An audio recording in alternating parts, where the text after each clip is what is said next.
Saudações vascaínos aí, meu povo, como vocês estão? Espero que muito bem.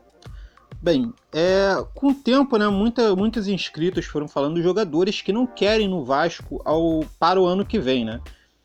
Entre eles está Valdívia, Marquinhos, o Wehrli. Mas enfim, no final das contas, quanto exatamente custa esses jogadores para o Vasco e quanto ficaria disponível para o Vasco gastar com outros jogadores?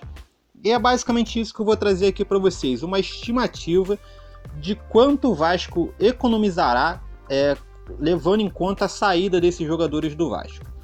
Então, ritual padrão de sempre, se você puder, curte o vídeo, que a curtida de vocês ajuda demais, comenta, compartilha, se inscreva no canal e vamos que vamos. Bem importante falar uma coisa, não tem como saber ao certo as particularidades dos contratos e nem ao certo os valores, então a gente tem que tentar tirar em média de acordo com as especulações que saem. Eu vou passar aqui mais ou menos o que se acredita que esses jogadores recebam, levando em conta que pode ter ainda luvas, bicho, coisas desse tipo que não vão entrar aqui. Eu vou basicamente especular o saldo bruto do mês, o que mais ou menos esses jogadores receberiam no final de cada mês, tá ok? Então vamos que vamos. O primeiro da lista é o Valdívia. A Valdívia que veio emprestado para ser uma das soluções criativas ali para o meio de campo. E o Valdívia ele não conseguiu ter uma boa projeção do seu futebol no Vasco, né? Acabou virando reserva, depois reserva do reserva. Ficou um turno inteiro sem jogar, acabou entrando com o Luxemburgo aí no último jogo, onde não jogou nada. E é um jogador que hoje não faz nenhuma diferença para o Vasco. A especulação é que o Valdívia ganha algo em torno de 240 mil de salário. E o Vasco divide esse salário com o Internacional, sendo que não se sabe exatamente qual é essa cota de divisão. Então eu vou tirar meio a meio. Então o Valdívia para o Vasco ganharia algo em torno de 120 mil para o Valdívia. Seguindo, nós temos aí um jogador que volta ano que vem. Nós não sabemos ainda como vai ser a situação dele para o próximo ano, se o Vasco vai conseguir reemprestar ele, se o Grêmio vai conseguir ficar com ele. Trata-se do Rafael Galhardo, lateral direito que passou por aqui, não teve uma boa fase, foi emprestado para o Grêmio, onde parece que não teve também boas atuações, e está aí nesse imbróglio de saber se o Grêmio vai querer ficar ou não com o Rafael Galhardo.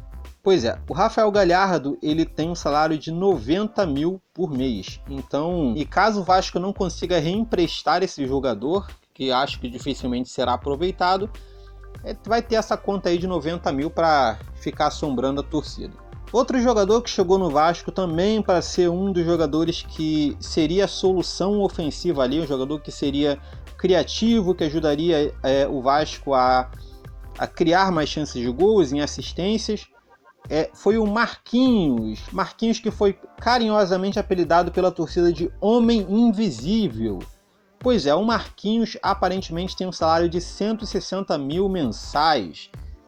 Cara, eu não quero acreditar nesse salário para o Marquinhos, né? Mas a especulação é essa e eu espero que não seja. Assim que o Marquinhos chegou, foi forçada uma titularidade nele, seguiu a mesma receita do Valdívia de reserva do reserva e acabou ficando esquecido no banco. Parando aqui agora, você já soma o salário do Valdívia, Rafael Galhardo e Marquinhos, já dá para trazer um bom jogador, né? O problema é que não para aí. Vamos lá. Próximo da lista é o Wehrli, que tem um contrato longo com o Vasco. Ele ainda tem pelo menos mais uns 2 anos de contrato.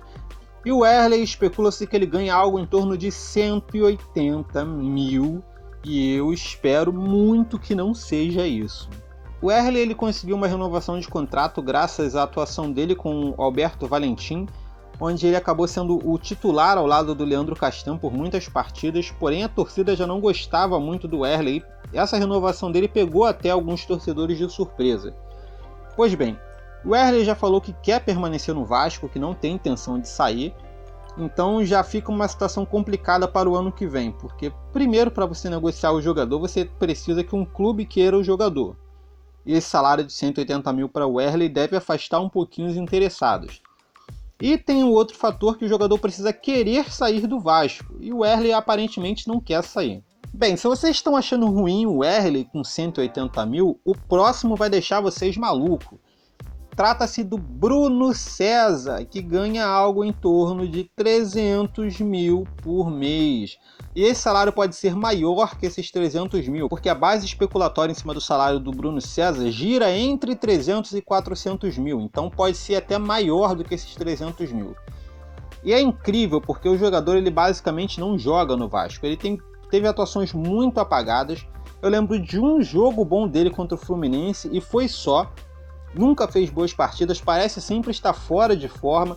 O jogador não consegue acompanhar um ritmo forte de uma partida.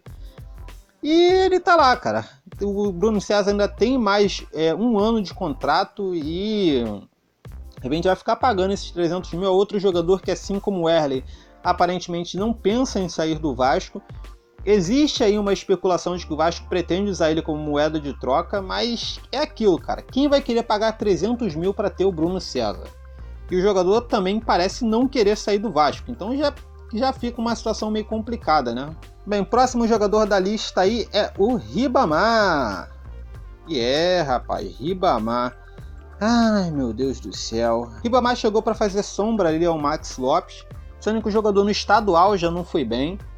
Acabou perdendo espaço, quando o Luxemburgo chegou ele foi afastado, e como o Vasco não conseguiu um outro nome para o ataque, o Ribamar foi reincorporado ao time principal, acabou tendo aí alguns momentos de titularidade, mas o jogador ele é raso tecnicamente, né? O Ribamar ele perde muitos gols. Tá certo que muitas oportunidades são gradativas ao porte físico dele, onde ele consegue ganhar dos zagueiros. Mas isso não adianta nada se ele não coloca a bola para dentro da rede. O Ribamar teve poucas boas atuações, basicamente um jogador trombador, brigador, mas a qualidade técnica ali na frente é terrível. Passando para o próximo, mais um atacante, esse que é um caso muito esquisito, que é o do Cleiton, que ganha algo em torno de 125 mil.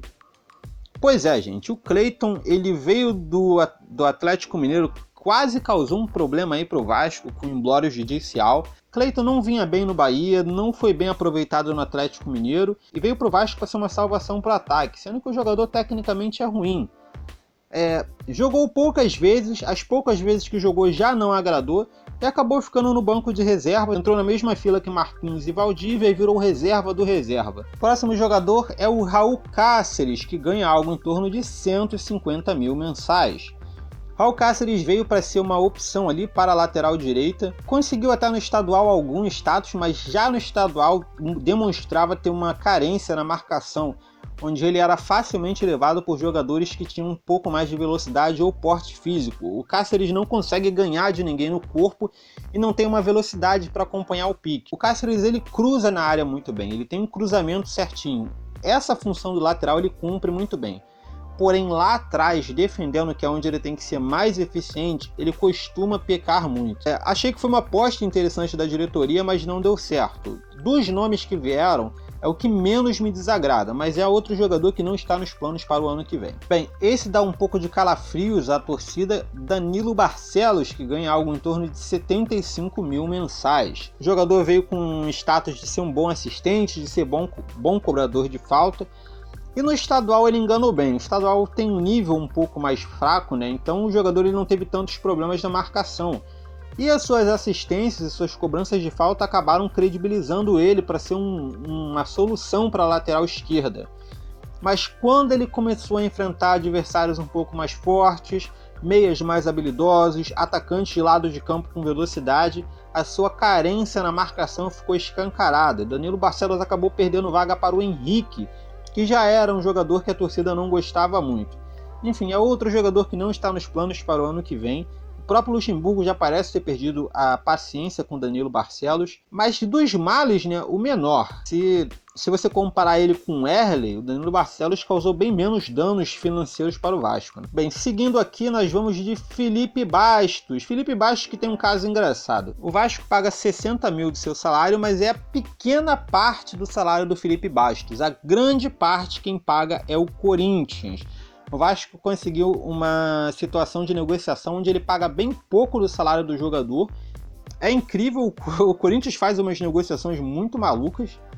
E o Felipe Bastos está aí, veio para compor elenco e é basicamente o que ele faz. Compõe o elenco, ajuda ali no vestiário, dando motivação, agita a torcida, canta o hino. É um bom animador de torcida, mas é um animador de torcida que custa 60 mil por mês. Entendeu? O contrato do Felipe Bastos com o Corinthians termina agora no final do ano e o Vasco pode tentar contratar ele por definitivo. Aparentemente o Felipe Bastos também não está nos planos, mas não sei, né? A identificação dele com a torcida, com a diretoria, talvez surja aí alguma coisa de querer renovar com ele, espero que não, mas tá aí.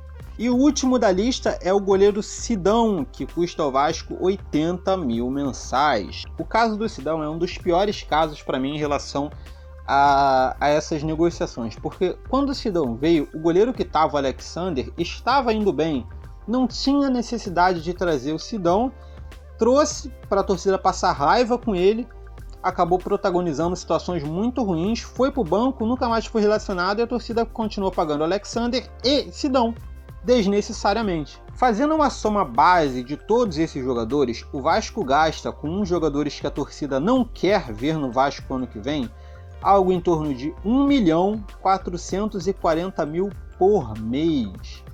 Com essa galera que a torcida nem quer ver no Vasco. É algo incrível. Pois bem, muito se fala do investimento de risco, no qual o Luxemburgo falou que o Vasco precisa contratar jogadores que têm um peso maior no elenco, né?